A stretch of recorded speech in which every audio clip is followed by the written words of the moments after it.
नमस्कार दोस्तों, एक बार फिर से आपका बहुत बहुत स्वागत है आपके अपने यूट्यूब चैनल ट्रिकी ललित पर। तो जैसा कि आज हमारा टॉपिक है प्रेजेंट परफेक्ट कंटिन्यूअस टेंस। इससे पहले वाली वीडियो में हम लोगों ने प्रेजेंट परफेक्ट टेंस को अच्छे से समझा था। तो आज जो हमारी वीडियो है वो प्रेजेंट टेंस की लास्ट वीडियो है, क्योंकि हमने बताया था प्रेजेंट टेंस के 4 पार्ट होते हैं: present indefinite, present continuous, present perfect और प्रेजेंट परफेक्ट कंटिन्यूअस। उसी का आज हम लोग प्रेजेंट का चौथा प्रकार पढ़ने जा रहे हैं, चौथी टाइप पढ़ने जा रहे हैं, प्रेजेंट परफेक्ट कंटिन्यूअस टेंस। तो शुरुआत करने से पहले अब पहले ये देख लें कि हमारी इस टेंस की पहचान क्या होती है। तो जैसा कि आप देख सकते हैं लिखा है कि इस टेंस की पहचान होती है: ता आ रहा है, ती आ रही हैं, ते आ रहे हैं, रहा है, रही है आदि हमारी पहचान होती है। ये तो हो गई हमारी रटने वाली बात कि कैसे याद करेंगे। तो वाक्य के अंत में ता आ रहा है, ती आ रहे हैं, ते आ रहे हैं, रहा है, रही है आदि शब्द आएंगे। ये हो गई बात रटने वाली। अच्छा, इसको हम ऐसे कैसे समझेंगे कि अगर हमको याद करना हो बिना रटे हम इसको कैसे याद करेंगे। तो आपको याद रखना, जो प्रेजेंट परफेक्ट कंटिन्यूअस टेंस का जो वाक्य होगा वो कोई काम पिछले समय से चल रहा होगा, यानी कोई काम पास्ट से चल रहा होगा और अभी तक वह प्रेजेंट तक वह काम खत्म नहीं हुआ होगा। फॉर एग्जाम्पल, जैसे मैंने कहा सीता काम करती रही है, तो सीता ने काम कब शुरू किया था? पास्ट में। भाई सीता काम करती रही, काम पास्ट में शुरू किया था, लेकिन वो अभी तक करती ही रही है। तो इस प्रकार के जो वाक्य होंगे वो हमारे प्रेजेंट परफेक्ट टेंस होंगे, प्रेजेंट परफेक्ट कंटिन्यूअस टेंस होंगे। देखो, आपको अगर याद करने में आसानी तो आप याद भी कर सकते हो कि वाक्य के अंत में ता आ रहा है, ती आ रहे हैं, ते आ रहे हैं, ये सब वाक्य आएंगे वो प्रेजेंट कंटिन्यूअस। अगर आपको याद नहीं करना है तो आप अच्छे से समझ भी सकते हैं। तो चलिए स्टार्ट करते हैं अपने अफर्मेटिव सेंटेंस से, देखते हैं अफर्मेटिव का रूल। तो जैसा कि हमने बताया था अफर्मेटिव सेंटेंस के, देखो जो हमारा अफर्मेटिव का रूल है वो सबसे पहले आता है सब्जेक्ट, फिर आती है हेल्पिंग वर्ब, फिर बीन, फिर वर्ब की फोर्थ फॉर्म, या इसको कह ले जो वर्ब की आईएनजी फॉर्म होती है उसी को कहते हैं वर्ब की फोर्थ फॉर्म, प्लस आखिरी में आ जाता है हमारा ऑब्जेक्ट। तो ये होता है अफर्मेटिव का रूल किस सेंटेंस का? प्रेजेंट परफेक्ट कंटिन्यूअस टेंस के अफर्मेटिव सेंटेंस का ये रूल होता है। अच्छा, अब आपको हेल्पिंग वर्ब अगर नहीं पता है तो हेल्पिंग वर्ब भी जान लो। अगर यहाँ पर आप कंटिन्यूअस को भूल जाओ थोड़ी देर के लिए, तब तो कौन सा टेंस बचेगा तुम्हारा? वो बचेगा प्रेजेंट परफेक्ट टेंस। और प्रेजेंट परफेक्ट टेंस की हेल्पिंग वर्ब क्या होती है? आप लोगों ने पिछली वीडियो में पढ़ा है, हैज़ और हैव, ये होती है हेल्पिंग वर्ब। और चेंज होता तो क्या चेंज होता है? खाली हैज़ हैव के साथ हम लोग बीन को ऐड कर देते हैं, तो हमारी प्रेजेंट परफेक्ट कंटिन्यूअस टेंस की हेल्पिंग वर्ब बन जाती है। इतना क्लियर हो गया ना? तो चलिए हम लोग स्टार्ट करते हैं अपने पहले एग्जाम्पल से। जैसा कि आप देख सकते हैं पहला एग्जाम्पल लिखा है, वह टहलता रहा है। तो इसमें सबसे पहले पकड़ेंगे सब्जेक्ट क्या है, सब्जेक्ट, ऑब्जेक्ट, क्रिया, ये सब पहचानना तो आपको समझ में आ ही गया होगा कि आप 3 टेंस ऑलरेडी पढ़ चुके हैं। तो सब्जेक्ट इसमें क्या है? सब्जेक्ट हमारा वह की इंग्लिश क्या होती है? वह की इंग्लिश होती है हमारी ही। अच्छा, यहाँ पर रही है तो हो जाता सी, क्योंकि स्त्रीलिंग के लिए सी लगाते हैं, पुल्लिंग के लिए ही लगाते हैं। अब क्या करेंगे? अब हेल्पिंग वर्ब लगाएंगे। तो ही के साथ किसका प्रयोग करते हैं? हमने बताया था सिंगुलर के साथ हैज़ का प्रयोग करते हैं, प्लूरल के साथ हैव का प्रयोग करते हैं, आई और यू के साथ भी हैव का प्रयोग करते हैं। तो ही के साथ किसका प्रयोग करेंगे? ही के साथ हम लोग लगा देंगे हैज़ बीन, तो हो जाएगा हमारा ही हैज़ बीन। उसके बाद क्या है? टहलता। तो टहलने की क्रिया क्या? तो वाल्क, भाई वाल्क ही होती है ना, वही होगी वाल्क। और इसमें फोर्थ फॉर्म बनाएंगे। फर्स्ट फॉर्म को फोर्थ फॉर्म बनाने के लिए क्या करते हैं? फर्स्ट फॉर्म में हम लोग सिंपल आईएनजी जोड़ देते हैं, तो वो हो जाता है हमारा फोर्थ फॉर्म। तो हमारा बन गया पहला सेंटेंस क्या? ही हैज़ बीन वॉकिंग, वह टहलता रहा है। तो इतना क्लियर हो गया ना? अब चलते हैं देख सेकंड एग्जाम्पल की तरफ, देखते हैं हमारा सेकंड एग्जाम्पल क्या कह रहा। तो लिखा है सीता काम करती रही है। अब इसमें सबसे पहले सब्जेक्ट पकड़ेंगे। सब्जेक्ट क्या है? तो सब्जेक्ट है हमारी सीता, तो सीता को सीता ही लिखेंगे, हो गया सीता। अब क्या करेंगे? अब सीता एक वचन है कि बहुवचन है? सीता एक वचन है, एक वचन कर्ता के साथ किसका प्रयोग करते हैं? हैज़ का प्रयोग करते हैं, जो कि मैंने पहले ही बता रखा है। तो सीता हैज़, उसके बाद क्या लगेगा? हमारा बीन लगेगा। तो सीता हैज़ बीन। उसके बाद देखो सब्जेक्ट हो गया, हेल्पिंग वर्ब हो गई, बीन हो गई। अब वर्ब की फोर्थ फॉर्म आएगी। तो कार्य कौन सा हो रहा? काम हो रहा ना। तो काम की अंग्रेजी क्या होती है? डू। और हमको लगाना कौन सी फॉर्म है? Fourth form. तो फोर्थ फॉर्म बनाने के लिए क्या करते हैं? आईएनजी जोड़ देते हैं। सीता हैज़ बीन डूइंग, और क्या कर रही है? काम। तो हो जाएगा हमारा वर्क। तो ये हमारा सेकंड एग्जाम्पल भी क्लियरली हो गया। अब चलते हैं अपने नेक्स्ट एग्जाम्पल की तरफ। थर्ड एग्जाम्पल जैसा कि लिखा है, तुम नाचते रहे हो। तो इसमें क्या पकड़ेंगे? सबसे पहले सब्जेक्ट पकड़ेंगे। सब्जेक्ट क्या है हमारा? तुम। अच्छा, यहाँ पर अगर सब्जेक्ट ऑब्जेक्ट को पहचानने में आपको थोड़ा प्रॉब्लम हो सकती है, तो आप थोड़ा काम कर सकते हैं। क्या कि जो सबसे पहले लिखा होगा, अफर्मेटिव और निगेटिव, याद रखना, अफर्मेटिव और निगेटिव सेंटेंस में जो सबसे पहले लिखा होता है वही हमारा सब्जेक्ट होता है। सबसे पहले क्या लिखा? तुम। यहाँ पर क्या था? वह, तो वह।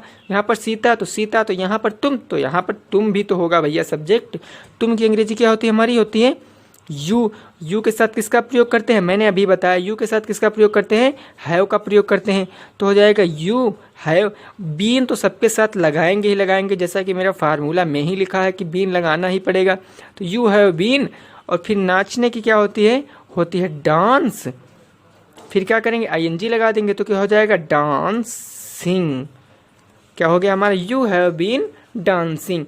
तो फाइनली हमने अफर्मेटिव सेंटेंस को अच्छे से समझ लिया। अब बात करते हैं अपने निगेटिव सेंटेंस की।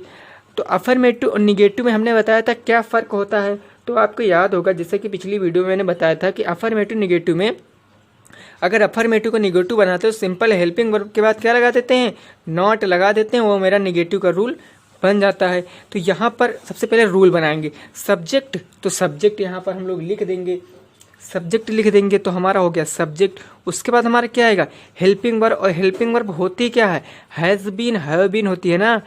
हेल्पिंग वर्ब हमारी हैज़ और हैव बीन होती कि नहीं होती है? हैज़। तो यहाँ पर याद रखना, हैज़ और हैव यानी हैज़ बीन और हैव बीन के बीच में जाके हम नॉट को घुसेड़ देंगे, वो हमारा बन जाएगा निगेटिव का सेंटेंस।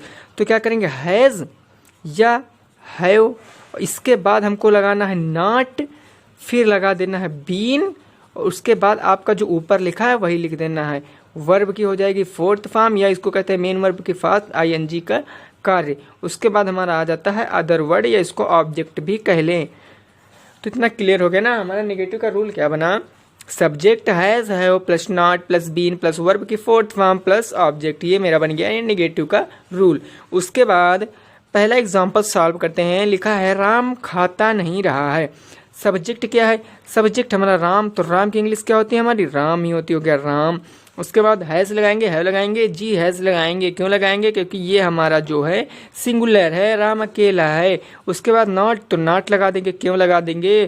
क्योंकि भाई रूल कह रहा है कि बीन और हैव को जुदा कर दो, उनके बीच में नॉट को घुसेड़ दो। तो हम लोग यहाँ पर क्या करेंगे? Ram has not been. फिर क्या? खाना, तो खाने की अंग्रेजी क्या होती है? ईट लगा दिया मैंने, आईएनजी हो गया eating. Ram has not been eating. इतना क्लियर हो गया ना? देखो कुछ नहीं करना है, आपको रूल को अच्छे से दिमाग में बिठा लेना है, क्योंकि आपको जो है टेंस के केवल चाहे प्रेजेंट के या पास्ट के या फ्यूचर के तीनों में से केवल एक टेंस के चारों रूल याद कर लो। बदलेगी तो केवल हेल्पिंग वर्ब या फिर मेन वर्ब, बाकी कुछ भी बदलता नहीं है। चलते हैं नेक्स्ट एग्जाम्पल की तरफ। नेक्स्ट एग्जाम्पल है हमारा, वे फुटबॉल नहीं खेलते रहे हैं। तो इसको बनाएंगे। वे की इंग्लिश क्या होती है? वे की होती है दे। दे एक वचन है कि बहुवचन है? तो दे मतलब बहुत से लोग। तो क्या दे के साथ क्या लगाएंगे? हैव कि हैज़। जहाँ बहुत से लोग होते हैं यानी बहुवचन के साथ हैव का प्रयोग करते हैं, दे हैव। फिर क्या लगाएंगे? नॉट लगाएंगे, क्योंकि हैव बीन को जुदा करना है। दे हैव नॉट, फिर हो जाएगा बीन। फिर क्या? They have not been. इतना हो गया। अब हमारा क्या? वर्ब। वर्ब क्या? कौन सा कार्य कौन सा हो रहा? कार्य हो रहा हमारा खेलने का। तो खेलने की इंग्लिश क्या होती है? होती है प्ले। लगा दिया मैंने, आईएनजी हो गया playing. They have not been playing. और क्या प्लेइंग? अब फुटबॉल। फुट माने पैर से मारने वाला बॉल। तो ये मेरा बन गया लास्ट एग्जाम्पल निगेटिव सेंटेंस का। क्या था? वे फुटबॉल नहीं खेलते रहे हैं। तो मैंने क्या बना दिया? They have not been played a football. Clear हो गया ना? अब चलते हैं अपने नेक्स्ट सेंटेंस के तरफ, जो कि होता है हमारा इंट्रागेटिव सेंटेंस, जो कि इस टेंस का लास्ट सेंटेंस होगा। तो अब हम लोग बात करते हैं इंट्रागेटिव सेंटेंस की। अच्छा, इंट्रागेटिव सेंटेंस होते क्या हैं? इंट्रागेटिव सेंटेंस हमारे वे सेंटेंस होते हैं जो क्या से शुरू होते हैं और जिनके आखिरी में मार्क ऑफ इंट्रोगेशन होता है। जैसे क्या तुम पढ़ते रहे हो, क्या तुम खाते रहे हो। तो इस प्रकार के जो वाक्य होंगे, यानी जो वाक्य क्या से शुरू होंगे, वो हमारे इंट्रागेटिव सेंटेंस होते हैं। अच्छा, अब इसका रूल बनाएंगे। तो रूल हम कैसे बनाते हैं भाई? हमने बनाना बताया कि जो सबसे पहले इसमें क्या लिखेंगे? इंट्रागेटिव सेंटेंस, दुनिया का कोई भी इंट्रागेटिव सेंटेंस हो, सबसे पहले आपको लिखना है हेल्पिंग वर्ब। यानी हेल्पिंग वर्ब कौन सी, जो टेंस होगा उसी के हेल्पिंग वर्ब। ये कौन सा टेंस है, प्रेजेंट परफेक्ट कंटीन्यूअस है, इसलिए मैंने हैज़ और हैव लगा दिया। अब क्या करेंगे, अब क्या करना, हैज़ और हैव, तो उसके बाद हमको तो बीन लगाना था, लेकिन बीन नहीं लगाएंगे। क्यों नहीं लगाएंगे, क्योंकि पहले हमको लगा देना है सब्जेक्ट। हैज़ हैव के जस्ट बाद सब्जेक्ट, उसके बाद हमारा हो जाएगा बीन, फिर जैसे आता है क्या आएगा हमारा, वर्ब की फोर्थ फॉर्म, और फिर आएगा हमारा ऑब्जेक्ट, सबसे बाद में हमारा क्या आ जाएगा इसमें, साइन ऑफ इंट्रोगेशन। क्योंकि ये जो होती है इंट्रागेटिव सेंटेंस की लाइफ यानी ज़िंदगी होती है। जैसा कि मैंने पिछली वीडियो में बताया था कि आप अगर पूरा सेंटेंस क्लियरली बना लेते हैं, अगर लेकिन बाद में अगर ये चीज़ नहीं लगाते हैं तो एग्जामिनर उस टेंस को काट देगा, आपको नंबर नहीं देगा। आप तो बढ़िया मेहनत से लगा के आएंगे, लेकिन आप ये भूल गए जरा से तो कट जाएगा, तो इसलिए इसको बहुत याद रखना है। तो चलिए बिना टाइम वेस्ट किए अपना एग्जाम्पल सॉल्व करते हैं फटाफट। पहला एग्जाम्पल है हमारा, क्या तुम पढ़ते रहे हो। तो एक क्या तुम पढ़ते रहे हो, अब क्या की अंग्रेजी क्या लगाएंगे, हमको पता सबसे पहले हेल्पिंग वर्ब आती है।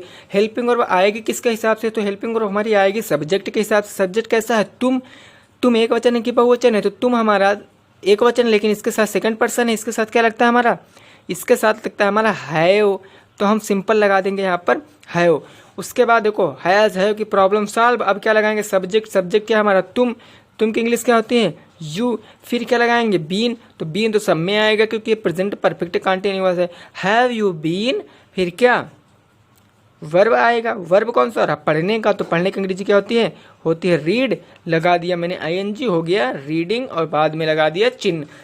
हैव यू बीन रीडिंग, क्या तुम पढ़ते रहे हो, ये हमारा बन गया पहला एग्जाम्पल। नेक्स्ट एग्जाम्पल हम लोग देखते हैं, क्या तुम सोते रहे हो, तो क्या, फिर तो तुम क्या है यू, लेकिन इसके पहले क्या लगाएंगे, इसके पहले डिपेंड करेगा कि जो हेल्पिंग वर्ब लगेगी सब्जेक्ट के हिसाब से लगेगी, सब्जेक्ट हमारा तुम है, यू है, तो यू के साथ क्या लगता है हैव लगता है, तो मैंने लगा दिया यहाँ पर हैव। हैव यू बीन, उसके बाद sleeping, have you been sleeping, तो ये हमारा बन गया प्रेजेंट परफेक्ट कंटीन्यूअस का इंट्रागेटिव सेंटेंस।